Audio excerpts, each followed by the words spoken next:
નમસ્કાર, weather analysis સાથે હું છું પાયલ અને ગુજરાત ઉપરથી વરસાદના વાદળો હવે ધીરે ધીરે ગાયબ થતા દેખાય છે. જે અલગ અલગ 3-4 સિસ્ટમની વાત હતી, એ સિસ્ટમ ક્યાં પહોંચી છે? હવામાન વિભાગની આગાહી પ્રમાણે પહેલા મેપ જોઈએ, સેટેલાઇટ મેપ જે હવામાન વિભાગ દરરોજ અપડેટ કરે છે. સેટેલાઇટ મેપમાં સિસ્ટમો વધારે સારી રીતના દેખાય. અહીંયા બંગાળની ખાડીમાં એક સિસ્ટમ છે, એના સિવાય તમે જુઓ કે જે સિસ્ટમની અસર આપણે સૌથી વધારે થતી હતી એ સિસ્ટમ મધ્યપ્રદેશ તરફ છે. અને તમે જુઓ કે અહીંયા મધ્યપ્રદેશના એકદમ મધ્ય ભાગમાં છે, એટલે ગુજરાતથી થોડી દૂર જતી રહી છે. એના સિવાય વેસ્ટર્ન ડિસ્ટર્બન્સની સિસ્ટમ જે બનતી હોય છે, એ વેસ્ટર્ન ડિસ્ટર્બન્સની સિસ્ટમ બનેલી છે. ઉપર પણ એક સિસ્ટમ પસાર થવાની છે, એટલે એની અસર થવાની છે. જે અલગ અલગ 4 જેટલી સિસ્ટમની આપણે વાત કરતા હતા. હવે આ સિસ્ટમનો ટ્રેક જો આ તરફ આવે છે, એટલે આ સિસ્ટમ જો ધીરે ધીરે ગુજરાત તરફ આવે એવી સંભાવનાઓ છે, તો પછી જે હવે વરસાદનો રાઉન્ડ આવશે એમાં જ્યાં આપણે વાત કરતા હતા કે કચ્છમાં ઓછો વરસાદ પડ્યો છે કે પછી દેવભૂમિ દ્વારકામાં ઓછો વરસાદ પડ્યો છે, એ બધા જ વિસ્તારોને કવર કરી શકે એવી સંભાવનાઓ છે. આ જે સિસ્ટમ છે મધ્યપ્રદેશ તરફ અત્યારે ગઈ, એ ગુજરાત ઉપરથી પસાર થઈને ગઈ હતી. રાજસ્થાન પરથી એ મધ્યપ્રદેશ તરફ આગળ વધી છે, એટલે મધ્ય ગુજરાત અને ઉત્તર ગુજરાતના ભાગોને એને ખૂબ અસર કરી છે. આ જે 4 અલગ અલગ સિસ્ટમોની આપણે જે વાત કરતા હતા, એ સ્થિતિ છે 4 સિસ્ટમોની અત્યારે. જે સિસ્ટમ અત્યારે રાજસ્થાનની ઉપરના પ્રદેશમાં છે, એ વેસ્ટર્ન ડિસ્ટર્બન્સ સિસ્ટમ કઈ દિશા તરફ જાય છે એના ઉપર હવે ગુજરાતના વરસાદનો આધાર છે. આ વખતે જે વરસાદ જે છે, એટલે વિંડીમાં પણ એકવાર સમજવાનો પ્રયત્ન કરીએ વિંડીના માધ્યમથી પણ, કે કયા વિસ્તારો એવા છે કે જ્યાં ભારે વરસાદ પડવાની સંભાવના છે, કે પછી હવે આગલો રાઉન્ડ વરસાદનો ક્યારથી શરૂ થવાનો છે. આ આખી જે ચોમાસાની પેટર્ન બની છે, એમાં જે ચોમાસું ચાલતું હતું એવી રીતના નથી ચાલી રહ્યું. સિસ્ટમ આધારિત ચોમાસું થઈ ગયું છે. એટલે અલગ અલગ જગ્યાએ સિસ્ટમો બને ને એના પછી સુપર અલ્નિનોની ભયંકર અસર થશે એવી વાત પણ હવામાન નિષ્ણાંતો દ્વારા કરવામાં આવી છે. એટલે આ આખો મહિનો જે છે, ગુજરાતમાં ખૂબ સારા વરસાદ પડે એવી સંભાવનાઓ અત્યારે નથી દેખાઈ રહી. આપણે જોઈએ જે પ્રમાણે સેટેલાઇટ મેપમાં જોયું, અહીંયા ધાનબાદની આસપાસ એક મજબૂત સિસ્ટમ છે. એના સિવાય બંગાળની ખાડીમાં પણ એક સિસ્ટમ છે.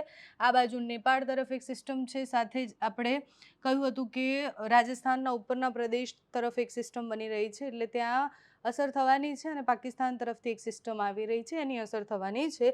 મોન્સૂન ટ્રેક જે છે, જે ટ્રફ જે કહેવાય, એ દક્ષિણના દરિયાકાંઠાનો જે વિસ્તાર છે, ત્યાં મધ્યમ ભારે વરસાદ પાડી શકે તેવી સંભાવના છે.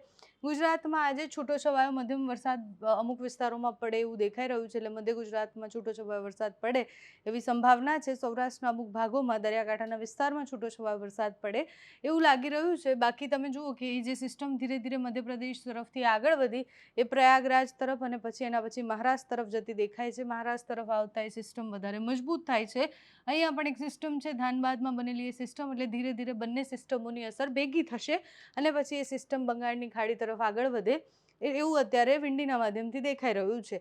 15-16 તારીખની આસપાસ પણ ગુજરાતમાં છૂટોછવાયો મધ્યમ વરસાદ પડવાનો છે. નાગપુર પાસે સિસ્ટમ વધારે મજબૂત થાય છે. મહારાષ્ટ્રના વિસ્તારોમાં, મહારાષ્ટ્રમાં ભારે વરસાદ ફરીથી પડે અને મહારાષ્ટ્રના મધ્યના ભાગોમાં ભારે વરસાદ પડે એવી સંભાવના છે. દરિયાકાંઠાના વિસ્તારમાં પણ કરંટ દેખાઈ રહ્યો છે, એટલે દક્ષિણ ગુજરાતમાં 16-17 તારીખની આસપાસ છૂટોછવાયો મધ્યમ વરસાદ પડે તેવી સંભાવના છે.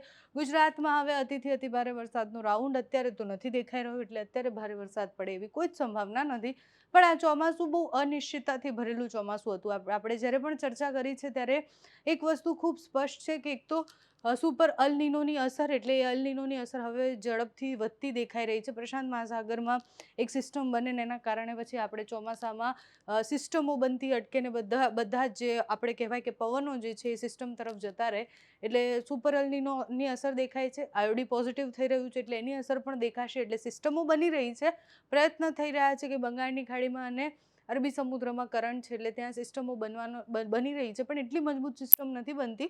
ગુજરાતમાં આમ તો જોવા જઈએ તો ઘણો વરસાદ પડી ગયો છે આ વખતના પ્રમાણમાં. એટલે હવામાન નિષ્ણાંતોનું એવું માનવું છે કે 98% જેટલો વરસાદ તો સંભવિત રીતના પડશે, જેમાંથી 58% જેટલો વરસાદ સિઝનનો પડી ગયો છે. હવે બાકીનો જે વરસાદ છે એ આગામી 2 મહિનામાં પડી જાય એવી સંભાવના છે. એટલે સાવ ચોમાસું કોરું રહેશે એવી સંભાવના નથી, પણ અત્યારે કોઈ સિસ્ટમ ગુજરાતની આસપાસ નથી દેખાઈ રહી, એટલે ગુજરાતમાં અત્યારે કોઈ ભારે વરસાદ પડે તેવી સંભાવના નથી. 19 તારીખ સુધીની આ સ્થિતિ તમને બતાવી છે અને ત્યાં સુધી ગુજરાતમાં કોઈ અતિભારે વરસાદની આગાહી નથી. તમારે ત્યાં કેવું વાતાવરણ છે અમને કમેન્ટ્સમાં જણાવજો. અત્યારે આ વિડીયોમાં બસ આટલું. જો તમે અમને યુટ્યુબ પર જોઈ રહ્યા હોય તો સબસ્ક્રાઇબ કરજો, ફેસબુક પર જોઈ રહ્યા હોય તો ફોલો કરજો, અમારા વિડીયોને લાઇક અને શેર કરજો.